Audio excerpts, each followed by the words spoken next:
یہ کہتے ہیں نا اللہ قبول کرے، اللہ قبول کرے، اللہ قبول کرے، اس کا کیا مطلب ہے اللہ قبول کرے؟ کیا ہر وہ نماز جو صحیح ہے اور فرض ادا ہو جاتا ہے جس سے، یا ہر وہ روزہ جو صحیح ہے فرض ادا ہو جاتا ہے، وہ خدا کی بارگاہ میں قبول بھی ہے؟ نہیں، ایسا نہیں ہے۔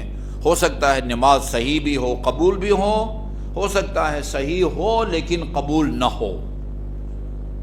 کب ایسا ہوگا کہ صحیح تو ہو لیکن قبول نہ ہو؟ یہ شرائط ہیں، نماز کی شرائط ہیں۔ آپ کو باوضو ہونا چاہیے، آپ کے کپڑوں کو پاک ہونا چاہیے، بدن کو پاک ہونا چاہیے، قبلہ رخ ہونا چاہیے، جس جگہ بیٹھ کے نماز پڑھ رہے ہیں وہ غصبی بھی نہ ہو، یہ آپ کی نماز صحیح ہے۔ نماز کے قبول ہونے کی کیا شرط ہے؟ بہت سخت اور کڑی شرط ہے، وہ ہے تقوی۔ یہ میں نے نہیں شامل کیا، قرآن میں اللہ نے شامل کیا ہے۔ فرمایا ہے کوئی بھی عبادت، نماز ہو، روزہ ہو، حج ہو، اس وقت اس آدمی کی عبادات کو اللہ تعالیٰ قبول فرماتا ہے جو تقوی رکھتا ہو۔ انما یتقبل اللہ من المتقین۔ آلودہ نگاہ سے نامحرم کو دیکھنے والا متقی ہے یا نہیں ہے؟ تقوی رکھتا ہے یا نہیں رکھتا؟ نہیں رکھتا۔ غیبت کرنے والا نہیں رکھتا، گانا گانے والا نہیں رکھتا۔ انما یتقبل اللہ من المتقین۔ اس لیے میں نے عرض کیا کہ اللہ تعالیٰ ہمیں اس مہینے میں صحیح اور اپنی بارگاہ میں قابل قبول روزے رکھنے کی توفیق عطا فرمائے۔ اچھا، اعضائے بدن، امام علیہ الصلوۃ والسلام نے، امام زین العابدین نے رسالہ حقوق میں 50 حقوق کو بیان کیا ہے، لیکن ان میں سے صرف 2 حقوق کو بیان کروں گا جن کا ہماری بحث یا ہماری موضوع سے تعلق ہے۔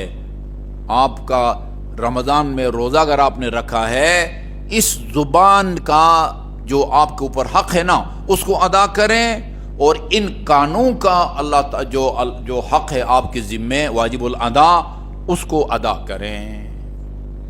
اچھا، اما حق اللسان، زبان کا تمہارے ذمہ واجب الادا حق یہ ہے کہ فَإِكْرَامُهُ عَنِ الْخَنَا وَتَعْوِيدُهُ عَلَى الْخَيْرِ، بیہودہ گوئی، کھنا کہتے ہیں بیہودہ باتیں کرنا نا، گندی چیزوں کا نام لینا، ٹھیک ہے نا؟ ہاں، بیہودہ باتوں سے اپنی زبان کو بچا کے اس کو عزت بخشو۔ اکرام کا مطلب ہوتا ہے کسی کی تکریم کرنا، عزت بخشنا۔ بیہودہ گوئی سے بچا کے اپنی زبان کو، اس کو عزت بخشو۔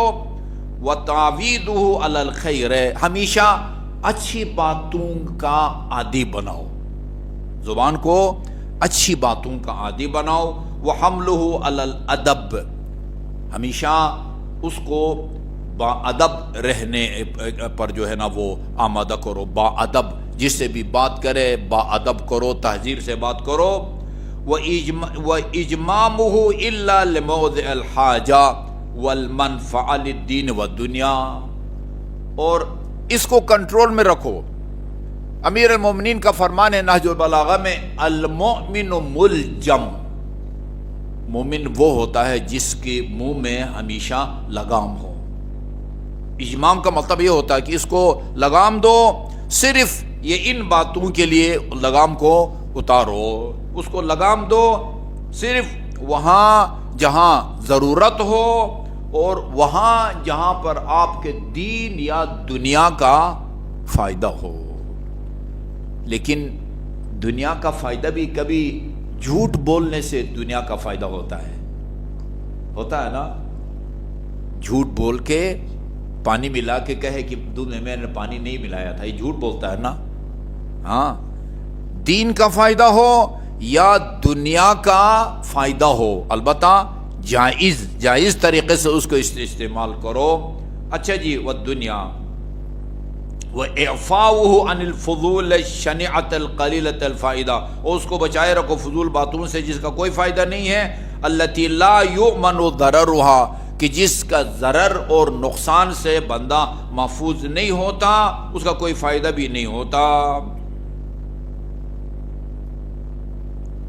وحسن سیرتہ فی لسانہ، انسان کی بہترین سیرت اس کی زبان میں مضمر ہے، اور آخر میں فرماتے ہیں ولا حول ولا قوت الا باللہ العلی العظیم۔ جو کام بھی بندہ کرتا ہے وہ اللہ تعالیٰ کی دی ہوئی قوت اور طاقت سے کرتا ہے۔ لا حول ولا قوت الا باللہ العلی العظیم بحول اللہ وقوتہ اقوم واقعد، خدا داد قوت کے ذریعے کھڑا ہوتا ہوں اور خدا داد قوت کے ذریعے بیٹھ جاتا ہوں۔ یہ حق ہے زبان کا، اس کو بےہودہ گوئی میں جو ہے نا استعمال مت کرو، ہمیشہ اچھی باتوں پر اس کو آمادہ کرو۔ وَأَمَّا حَقُّ السَّمْعِ فَتَنزِيهُهُ أَن تَجْعَلَهُ طَرِيقًا إِلَىٰ قَلْبِكَ۔ اچھا جی، کان کا آپ کے ذمہ کیا حق ہے؟ اس کو یہ جو ہے نا کسی بات کا دل تک پہنچنے کا راستہ ہے۔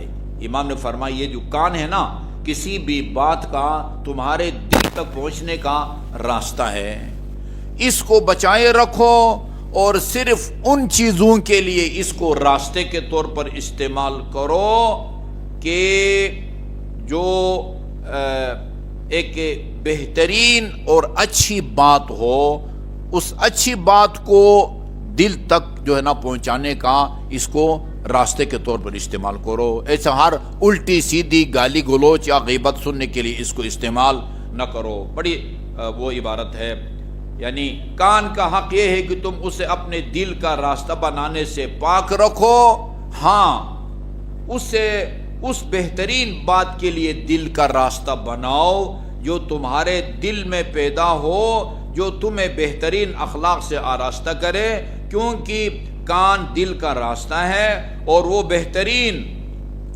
معانی کو درک کرتا ہے، یعنی کان دل تک خیر یا شر کو پہنچاتا ہے، اور قوت اور طاقت صرف خدائی ہے۔ یہ بھی اللہ تعالیٰ کا فرمان، یعنی ہر کام خصوصاً والد اور والدہ کے حقوق کو بیان کرنے کے بعد وہاں بھی امام فرماتے ہیں ولا حول ولا قوت الا باللہ العلی العظیم، جب تک خدا طاقت اور تائید نہ دے اس وقت تک انسان کوئی کام نہیں کر سکتا۔